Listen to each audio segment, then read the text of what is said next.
Why are Filipinos so devoted to Catholicism? In the Philippines, Catholicism is not just a personal religion, but extends through every institution, company, and home. For the vast majority of Filipinos, being Catholic was something you were, not something you could become. This is why every Christian duty carried out came naturally and instinctively to Filipinos. Notwithstanding the increasingly secular influences around them, Filipinos have no plans to abandon their Catholic faith soon because they have found acceptance in the Church. This begs the question, why are Filipinos so devoted to Catholicism? As we answer the question in this video, we encourage you to subscribe to this channel to stay updated when a new video is uploaded. In the meantime, let us focus on why most Filipinos are devout Catholics and the reason behind this practice. Deep historical roots. The Philippines were under Spain's colony for 300 years, and religion was the main tool that they used to keep the Filipinos under control.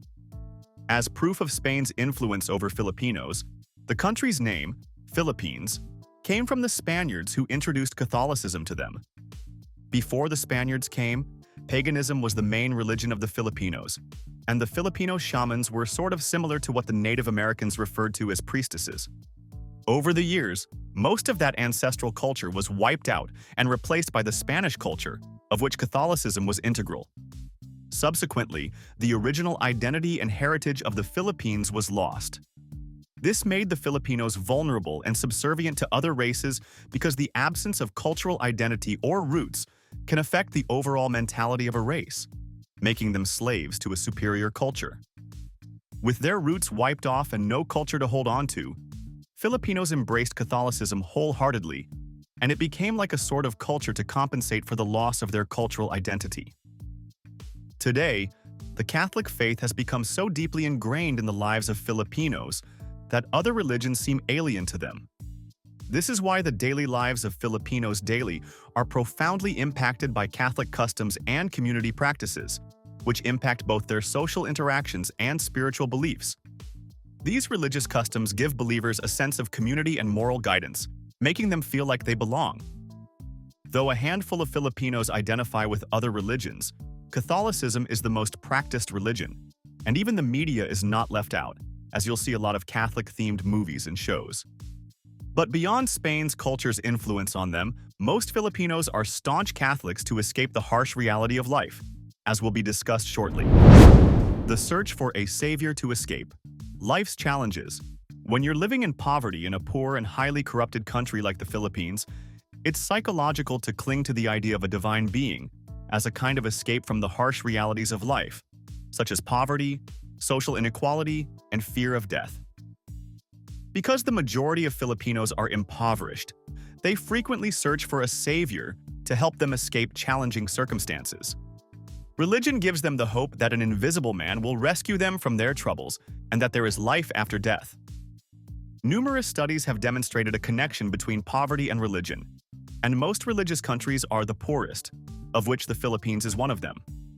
According to research carried out, it has been established that many Filipinos are Catholics more out of desperation and need for hope than out of conviction.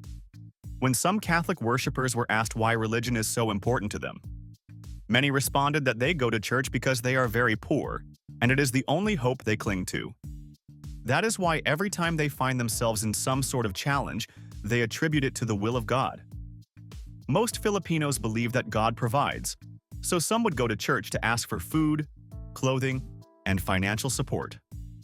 Though the Catholic community in Filipino is striving to meet the needs of poverty-stricken men, women, and children, available resources are limited, and the people still believe in the power of miracles to salvage their situation. Talk about keeping faith in the face of adversity. Nonetheless, there is more to why Filipinos are so devoted to Catholicism. It is also because they consider it a tool in their struggle for good governance and a better life. Our subsequent discussion will expound on this. Catholicism is a powerful tool to the Filipinos. Filipinos see Catholicism as a powerful tool, and this ideology started in the 1930s when Roman Catholicism played a significant role in the political identities of the great majority of Filipino politicians. As an Aglipayan Catholic, Ferdinand Marcos, the 10th president of the Philippines, emphasized his Catholic faith and asserted that God appointed him to govern the Philippines. Although popular at first, the Marcos administration was a violent, chaotic, deeply corrupt, and repressive time in Filipino history. Throughout this time, the church assumed multiple functions. While the majority of priests were apolitical and shied away from political affairs for fear of being persecuted, other priests and nuns actively opposed Marcos, with some even taking up arms against the state. By his second term in office, Marcos accused leftist and student protesters of being instigated by Catholic priests, many of whom were now publicly critical of him. By claiming that the Catholic Church supported Filipino communists, Marcos attempted to undermine the institution. In an attempt to strengthen his Catholic credentials, he extended an invitation to Pope Paul VI to visit the Philippines.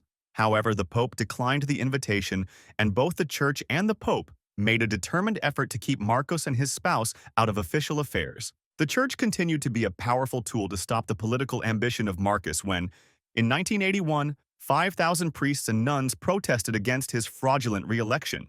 A similar protest was staged in 1986, and when he couldn't withstand the heat, he and his family were eventually exiled to Hawaii, and Corazon Aquino was sworn in as president.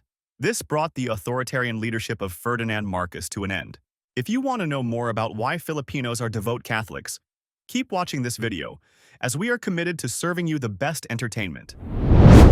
The convenience of setting up a home altar. Home altars and private devotion is a ritual carried out by Catholics, which many Filipinos are in tune with and have embraced because it makes them feel at home.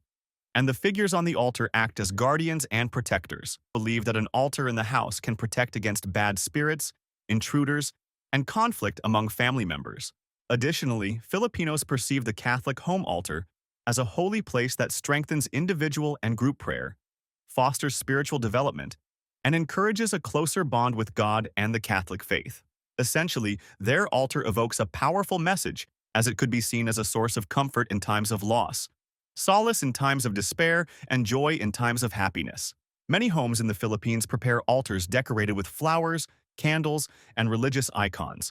These sacred points remind them of Christ's passion and become the center of family prayers. The family's devotion is collectively expressed through the home altar, which is more than just a physical structure. There are a lot of devotional groups spread across the country, and statues of the child Jesus are in every home, kitchen, restaurant, and shop. The statue of the Virgin Mary adorns most of the altars, and the Philippines see it as a symbol of Spanish conquest as well as a symbol of hope. The setting up of altars does not end with just Filipinos residing in their home countries, as those who have migrated to other countries have also embraced this culture. They might work 2 or 3 jobs and cannot create time to attend church service frequently, as they did back home. What follows is the setting up of home or office altars, where they will recite their novena and offer prayers to saints in the hope that their prayers will be answered and their request granted. What more can we say other than to draw the curtains? And as we do so, we would like to hear why you think Filipinos are so devoted to Catholicism. Feel free to join the conversation in the comments section and share your thoughts. Thank you for watching this video. Please don't forget to subscribe and turn on the notification bell.